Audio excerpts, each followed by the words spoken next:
அன்பானவர்களே, அன்பு வணக்கங்கள். வார்த்தைகள் மனித மனங்களை காயப்படுத்துகின்ற ஆயுதங்களாக மாறிவிடும். ஆயுதங்கள் மனித உடலை காயப்படுத்தும். அதே நேரத்தில் மனிதர்களை கொல்லும். ஆனால் வார்த்தைகள் மனித மனங்களை காயப்படுத்தும். உடலில் ஏற்பட்ட காயங்கள்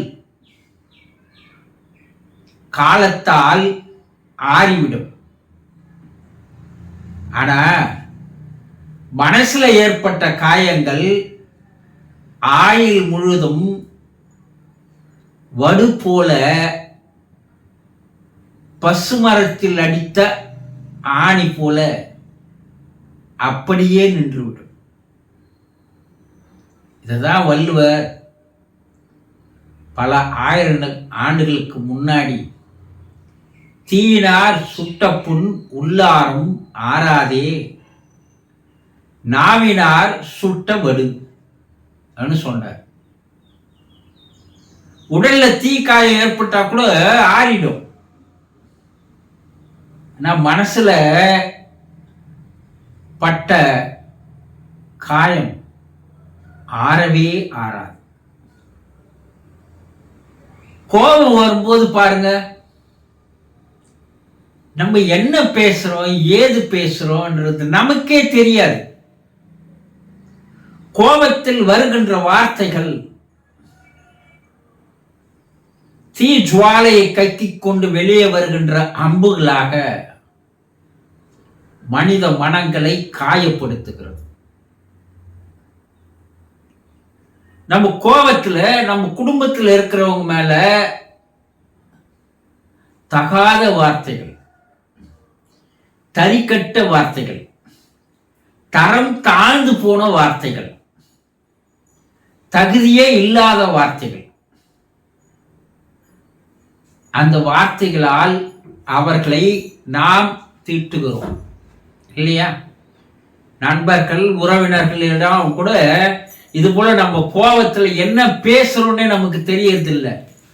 அப்படி நாம் பேசுகின்ற போது வருகின்ற வார்த்தைகள் இருக்கிறது பார், அது அவர்கள் மனங்களை போய் குத்தி கீறி ரணகலத்தை செய்கிறது. அப்படி அந்த வார்த்தைகள் சொல்லிய வார்த்தை காலம் முழுவதும் அவர்களால் மறக்கவே முடியாது. அப்புறம் நீங்க போய் அவங்க கிட்ட மன்னிப்பு கேளுங்க. ஆனா நீ எத்தனை முறை மன்னிப்பு கேட்டாலும் கூட அவர்கள் மனங்களில் இருக்கின்ற அந்த காயம் ஆறவே ஆறாது. உங்களை பார்க்கும்போது அவங்களுக்கு என்ன நினைவு வரும்? நீங்க சொன்ன அந்த வார்த்தைகள் அது நினைவுக்கு வந்து கொண்டே இருக்கும். அவர்களுடைய ஆழ் மனதிலே உங்களை பற்றிய ஒரு தவறான, தப்பான, அசிங்கமான, அநாகரிகமான கருத்து ஆழமாக பதிவாகிவிடும். அதை எதாலும் அவர்களால் அழிக்க முடியாது, மாற்ற முடியாது. இப்ப நம்ம பேசுகின்ற வார்த்தைகள், மனதை புண்படுத்தக்கூடிய வார்த்தைகள் அவர்களால் அழிக்க முடியாது, ஆறாது. வார்த்தைகளை நாம் வைத்து ஜால விளையாட்டு விளையாடலாம். வார்த்தைகளின் மூலமாக மற்றவர்கள் மனங்களை கவர்ந்து இழுக்கவும் முடியும். அதே வார்த்தைகளை வைத்து மற்றவர்கள் மனங்களை காயப்படுத்தவும் முடியும். உங்கள் வார்த்தைகளே உங்களுக்கு நண்பனாகவும் எதிரியாகவும் மாறிவிடும். வார்த்தைகளை கையாளுகின்ற திறமை யாருக்கு இருக்கிறதோ அவன் வாழ்க்கையில் மக்களுடைய மனங்களை வெல்லக்கூடியவனாக, காலத்தால் அவனுடைய நினைவை அழிக்க முடியாதவனாக, ஒரு கதாநாயகனாக, ஒரு ஹீரோவாக அவனால் மாற முடியும். உலக சரித்திரத்தில் எல்லாம் எடுத்து பார்த்தோம்னா மக்களின் மனங்களை கவர்ந்தவர்கள் எல்லோருமே தன்னுடைய பேச்சாற்றலால், வார்த்தையால் மற்றவர்களை தன்னுடைய ஆளுகைக்கு உள் எடுத்து வந்தார்கள். ஒரு கரிஷ்மா என்று சொல்வார்கள் இல்லையா, அது அவர்களுக்கு வார்த்தைகளின் மூலமாக வெளிப்படுகிறது. சொல்லாற்றல் மிக்கவர்கள், பேச்சாற்றல் மிக்கவர்கள் எல்லோரும் வார்த்தைகளை வைத்து விளையாடுவார்கள்.